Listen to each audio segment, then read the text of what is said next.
What is going on, everyone, and welcome back to the channel. I hope you're all doing well. Now today I've got for you a very special Entitled Parents video. If you're a dog lover, you're not going to want to miss this episode because all three stories in today's video are all about dogs.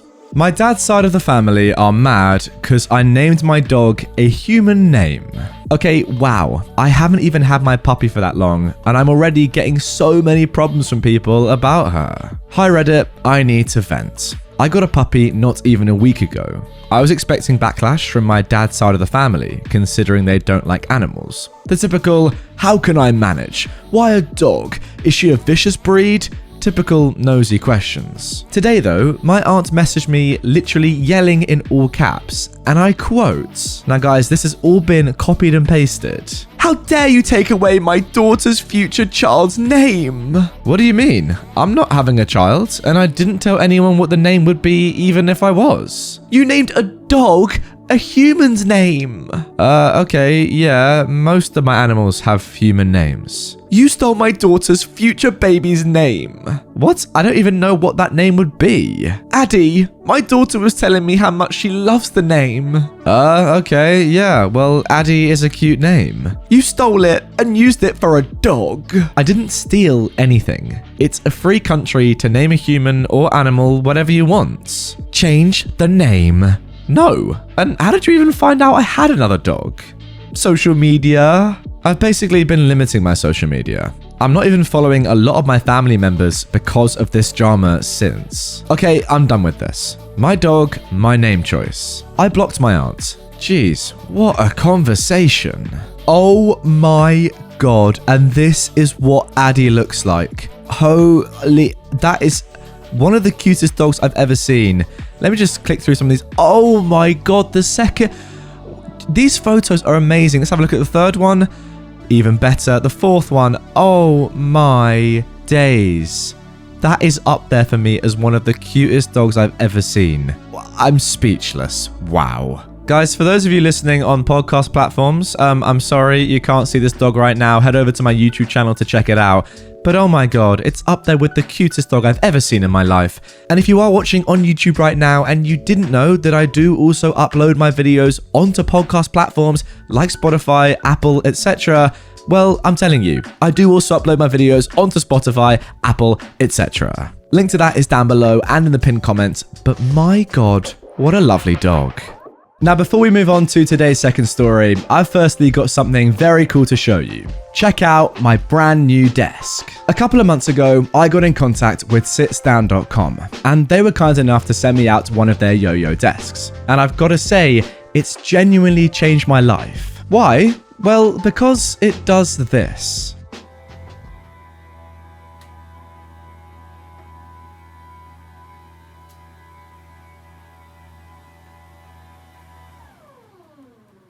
That's right, it's a standing desk. All I've got to do is press one of these programmable memory buttons, and my normal desk transforms into this beauty in just a few seconds. I spend the vast majority of my days sitting down, recording, editing videos, chatting with you guys online, whatever it is, it all happens on my computer, sat down right here at my desk. But sitting down for hours and hours at a time just isn't very healthy. I know a lot of you are working from home right now, be that schoolwork, a job, whatever. And trust me, being able to stand up while working is so important for your health, well-being, and productivity. And even if you are now back in the office, on average, 7 hours of a working day is spent sitting down. Being able to stand up though, game changer. It's way more active, you burn more calories, and in general, you just have more energy. Look, I'm sure you guys agree. If you're sat down for hours at your desk, you start feeling pretty lethargic, don't you? Well, standing, it's the opposite. So, what about the actual desk itself? Well, as you can see, it fits into my setup perfectly. Loads of space for all my kits, room for my PC underneath, super smooth, sturdy, brilliant. Now, I've taken my time to tell you guys all about this desk because I wanted to make sure it was great long term. And just for transparency, I haven't been paid to say this, but after 3 months of using this desk daily, I genuinely could not recommend it more. Sitsdown.com has loads of sizes, colors, customizables, and more to choose from. So if you are interested in getting one for yourself, whether that be at home, work, anywhere really, please do click the link in the description and the pinned comment. It's also on screen right now. Just go ahead and click it. And before you say to yourself, yourself, well, I don't need one of these. Well, just think for a second. Do you know anyone who might? Has your dad been complaining about his bad back recently? Well, tell him about this desk. And finally, just because the people at sitstand.com know that you're part of the legendary Reddit gang, if you use the code Redditor50 at checkout, you'll get £50 off your order. Alright then, hope you guys enjoyed that little behind the scenes of my channel, I guess, as well. Now moving on to our second entitled parent story. Lady calls my dog diseased and demands we be removed from the vets. This happened a couple of hours ago, and I'm still reeling from the audacity of this woman. I have a dog, Mac. He's a little dog with a bit of a weight problem. He's probably the least intimidating dog in existence. Lately, he's been licking his paws a lot, and they've started to look raw and irritated. So we decided to take a trip to the vets. Another thing about Mac is that he's still working on socializing. He's fine with larger dogs, but smaller dogs he can get a bit overexcited. We walk into the vet, and there's another woman with some sort of small dog. She's got the Karen haircut, and the dog would not look out of place in a purse. Mac gets excited, cause yay, new friends. He barks at Purse Dog, and Purse Dog growls back. Karen takes one look at Mac and hugs Purse Dog closer to her. "Get your dog away from me," she says. "Sorry, Mom, he's very friendly, he just gets excited." That's no excuse. If he can't interact with other dogs, he shouldn't be here. Well, he's just saying hello, but I can take him to the other side of the room if he wants. Just get that diseased mutt away from me. I walk Mac over to the other end of the waiting room and wait for the receptionist to call my name. Karen and Purse Dog have gone to complain to the receptionist. The receptionist comes over to me. "Hey, quick question. Your dog is fully vaccinated, right?" I show her his vaccination tags. They're all there. "Okay, cool. The woman over there was saying he had rabies. Sorry to bother you." So we have our appointment. Mac just has some allergies. We get some pills and cream for it. It doesn't take long. When we get back, Karen's still there and is still complaining to the receptionist that Mac is rabid and dangerous. We leave, and I give Karen a big smile. You see how this Karen just from out of the blue completely assumed with no real knowledge that your dog didn't have the vaccines? Well, I'm going to do the same with the Karen. I don't think there's any chance that she has had the vaccine either. To be honest, if anything, it sounds like Karen's the one who probably has rabies. But we're going to leave it at that, and let's move on. All right then, and now moving on to our final story of today's video. Guys, if you have stuck around for this one, then let me just tell you, you're in for a treat, I guess. More of a shock, I suppose.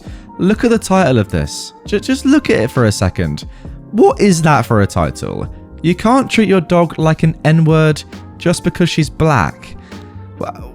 Wow, here we go. I have a service dog because I have seizures. Now, if you don't live in the US, you probably don't know. Fully trained by a school, service dogs cost nearly $20,000, and they aren't even covered a little bit by insurance. There is the option to train your own dog, but it takes longer and requires more patience. But when you're disabled and get $798 a month and you aren't allowed to work, it is the best option. I spent $2,000 on my dog. She's an all-black Newfoundland dog. She was just turning 8 months old when the local trainer I was working with said it was time to start introducing her to the public part of her job. I made the mistake of choosing Walmart for that first trip.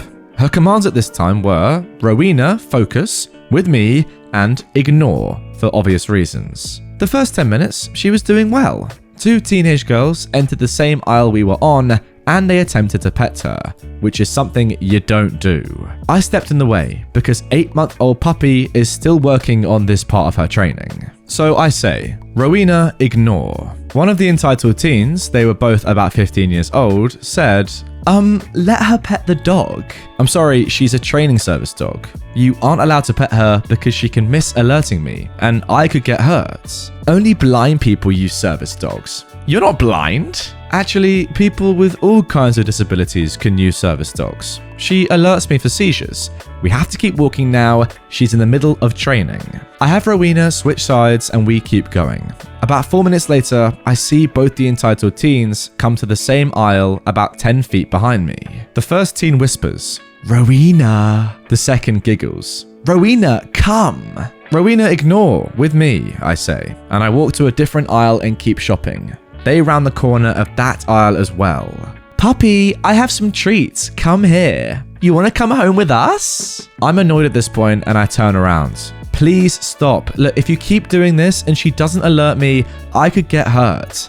I then take Rowena out of that aisle and we go to the other side of the store for non-food items. 5 minutes later, I hear from the main aisle rather loudly, "Rowena, come here. Where are you, Rowena?" They find the aisle I'm on and laugh. "There you are, Rowena. Please stop following me and messing with my service animal." I go to leave the aisle and encounter the entitled mum of these two teenagers the way that I was leaving. Now I'm boxed in, so I put Rowena in a downstay behind me against the shelf. "Excuse me, who do you think you are?" said the entitled mum. "Mum, she won't let me pet the dog." "Yeah, we just want to pet her." "How dare you? Puppies need to be loved on and pet. You're just abusing her." At this point, I tried to explain the same thing to the entitled mum. "I'm sorry. As I explained to the girls, she is my service dog. She's in training right now and cannot be pets." "What? So you don't pet her and you're forcing her to be your slave?"